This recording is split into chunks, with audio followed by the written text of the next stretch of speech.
নমস্কার student, welcome to Bharat exam affairs Bangla. আজকের general science part 3-র ইম্পর্টেন্ট কোশ্চেন আলোচনা করব, যেগুলি পরীক্ষায় বারবার আসে। তো চলো শুরু করা যাক। প্রথম কোশ্চেন, সাবানের ফেনা বা জলের উপর তেলের আস্তরণে রঙিন দেখানোর পেছনের কারণ কি? এ আলোর প্রতিফলন, বি আলোর প্রতিসরণ, সি আলোর ব্যতিচার, ডি আলোর সমাবর্তন। এর মধ্যে সঠিক উত্তর হলো সি আলোর ব্যতিচার।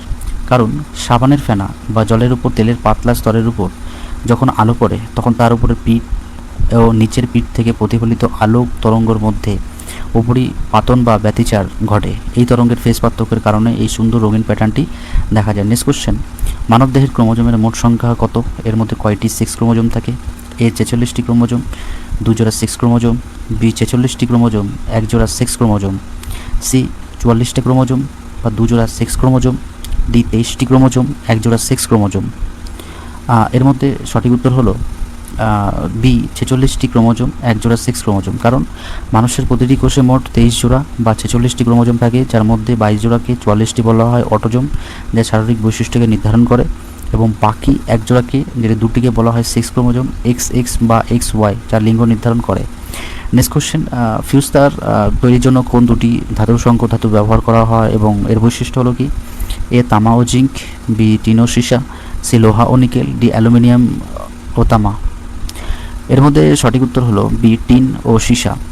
কারণ বৈদ্যুতিক শর্ট সার্কিট বা অতিরিক্ত কারেন্ট থেকে বাড়ি রক্ষা করতে ফিউজ তার ব্যবহার করা হয়, যার টিন 63% এবং সীসা 3.7% সংকর ধাতু দিয়ে তৈরি।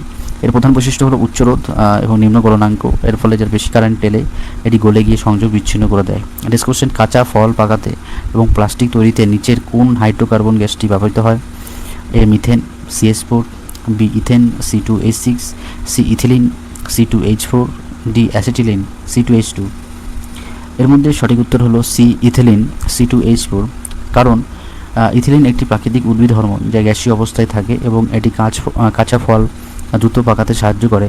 শিল্পক্ষেত্রে এই পলিথিন বা প্লাস্টিক তৈরিতেও এই গ্যাসটি পলিমারাইজেশন করা হয়। এটি মনে রাখবে, কৃত্রিমভাবে ফল পাকাতে ক্যালসিয়াম কার্বাইড থেকে উৎপন্ন অ্যাসিটিলিন গ্যাসই ব্যবহার করা হয়।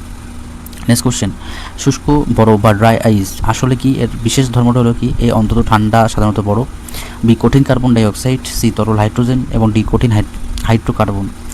এর মধ্যে সঠিক উত্তর হলো বি কঠিন কার্বন ডাইঅক্সাইড।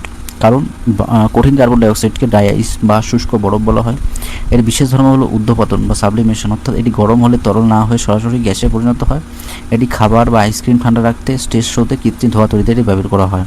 এই ছিল জেনারেল সায়েন্সের পার্ট সেট 3-র 5টা ইম্পর্টেন্ট কোশ্চেন। যারা পার্ট 2 এখনও দেখোনি, তোমরা দেখে নিও। ভিডিওটা ভালো লাগলে শেয়ার ও সাবস্ক্রাইব করতে ভুলো না। আর নতুন নতুন জেনারেল সায়েন্সের ক্লাস পেতে আমাদের সাথে সঙ্গে থাকো। ধন্যবাদ।